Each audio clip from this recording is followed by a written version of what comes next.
ষ্টুডিঅ'ৰ মজাত মই মিনহাজ আজিৰ প্ৰেক্ষাপটত আজিৰ সময়ত কিশোৰ কিশোৰীয়ে জীৱনৰ চৰম সিদ্ধান্ত গ্ৰহণ কৰিবলৈ অকণো কুণ্ঠাবোধ নকৰা হৈছে কোন দিশে গতি কৰিছে আজিৰ সমাজৰ কিশোৰ কিশোৰী কোন দিশে গতি কৰিছে আজিৰ সমাজৰ কিশোৰ কিশোৰীৰ মানসিকতা কি অবক্ষয় হ'বলৈ ধৰিছে প্ৰতিটো দিনতেই এক ঘটনা সংঘটিত হৈছে ৰাজ্য কপাই যোৱা সৰস্বতী পূজাৰ দিনাই এহাল কিশোৰ কিশোৰীয়ে জীৱনৰ চৰম সিদ্ধান্ত গ্ৰহণ কৰিবলৈ আগবাঢ়ি গৈছিল বিহ পান কৰিছিল আৰু তাৰ পিছতেই ইতিমধ্যে চিকিৎসালয়ত মৃত্যু হৈছে 17 বছৰীয়া প্ৰেমিকা কিশোৰী গৰাকী আনহাতে এই প্ৰেমৰ সম্পৰ্কৰ বাবে এনে ধৰণৰ ঘটনা সংঘটিত হৈছিল চিকিৎসাধীন অৱস্থাত বৰ্তমানেও আছে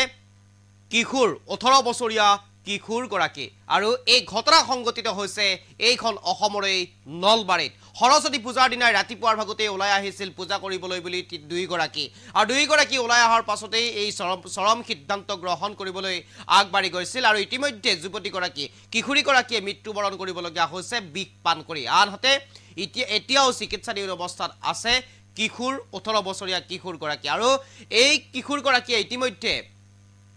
জীৱিত অৱস্থাত আছে তাৰ পিছতে কেইবাটাও প্ৰশ্ন উত্থাপন হৈছে একাংশই অভিযোগ উত্থাপন কৰিছে বাৰম্বাৰ কিশোৰী গৰাকীক পূৰ্বতেও বিষ পান কৰিবলৈ বাধ্য কৰাইছিল এই গৰাকী কিশোৰে এই অভিযোগ আমাৰ নহয় এই অভিযোগ এতিয়া পৰিয়ালৰ আনহাতে এনে ধৰণৰ ঘটনা পূৰ্বতেও কৰিবলৈ আহিছিল বুলি ইতিমধ্যে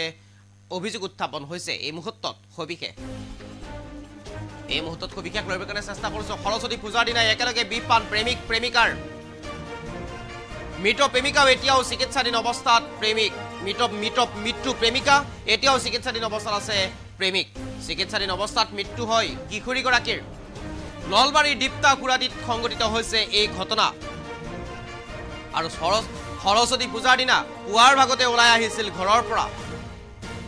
প্ৰেমিকৰ বয়স আছিল 18 বছৰ আনহাতে প্ৰেমিকাৰ বয়স আছিল কিশোৰী 17 বছৰ বৰমাৰ এখন ব্যক্তিগত বিদ্যালয়ত অধ্যয়ন কৰিছিল দুই গৰাকীয়ে আনহাতে এই ঘটনাৰ পিছতে এতিয়া অভিযোগ উত্থাপন হৈছে যে কিশোৰ গৰাকীয়ে আগে পিছে বিষ পান কৰিবলৈ বাধ্য কৰাইছিল কিশোৰী গৰাকীক এনে ধৰণৰ অভিযোগ এতিয়া উত্থাপন হৈছে কিশোৰী গৰাকীক বিষ পান কৰিবলৈ গৈ নিজে বিষ পানৰ অভিনয় কৰে কিশোৰী গৰাকীয়ে এনে ধৰণৰ এতিয়া অভিযোগ উত্থাপন কৰিছে এই অভিযোগৰ এতিয়া উত্থাপন হৈছে এই ঘটনাৰ পিছতে এক প্ৰকাৰে এই ঘটনাই এতিয়া চাঞ্চল্যৰ সৃষ্টি কৰিছে কিয়নো আজিৰ সমাজত আজিৰ প্ৰেক্ষাপটত কিশোৰ কিশোৰীসকলৰ যি মানসিকতা কিশোৰ কিশোৰীসকলৰ যি চিন্তাধাৰা এই চিন্তাধাৰা কিমান তললৈ নামি গৈছে এই চিন্তাধাৰা কিমান পৰ্যায়লৈ গৈছে সেই আপুনি কল্পনা কৰিব নোৱাৰিব আজিৰ প্ৰেক্ষাপটত আজিৰ তাৰিখত মানসিকতা কিশোৰ কিশোৰীসকলৰ কোন দিশে গতি কৰিছে কোন দিশে ধাৱমান হৈছে সেয়া এক প্ৰকাৰ আপুনি এই ঘটনা চালে গম পাব আজিৰ প্ৰেক্ষাপটত প্ৰেমৰ সম্পৰ্কৰ বাবে একাংশ কিশোৰ কিশোৰী একাংশ যুৱক যুৱতীয়ে জীৱনৰ চৰম সিদ্ধান্ত বাছি ল'বলৈ কুণ্ঠাবোধ নকৰা হৈছে সেই ঘটনাই আন এবাৰ এয়া প্ৰতিফলিত হ'ল অসমৰ নলবাৰী জিলাত আৰু নলবাৰীৰ কুৰাদিত এই ভয়ংকৰ ঘটনা সংঘটিত হৈছে ব্যক্তিগত বিদ্যালয়ত অধ্যয়ন কৰা দুই গৰাকী কিশোৰ আছিল আৰু ব্যক্তিগত বিদ্যালয়ত অধ্যয়ন কৰাৰ সৰস্বতী পূজাৰ দিনাই ৰাতিপুৱাৰ ভাগতে এই দুই গৰাকীয়ে পূজা বুলি ওলাই গৈছিল আৰু তাৰ পিছতেই হয়তো মনোমালিন্য হোৱাৰ বাবে বা তেওঁলোকৰ কিবা কথাৰ বাবে বা প্ৰেমজনিত কাৰণতেই তেওঁলোকে বিষ পান কৰিছিল আৰু বিষ পান কৰাৰ লগে লগে চিকিৎসালয়ত ভৰ্তি কৰোৱা হৈছিল এখন ব্যক্তিগত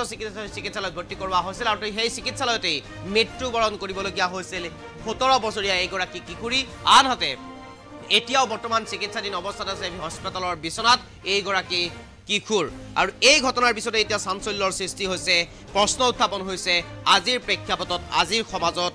কোন দিশে ধাৱমান হৈছে কিশোৰ কিশোৰীসকলৰ মানসিকতা কোন দিশে গতি কৰিছে কিশোৰ কিশোৰীসকলৰ চিন্তাধাৰা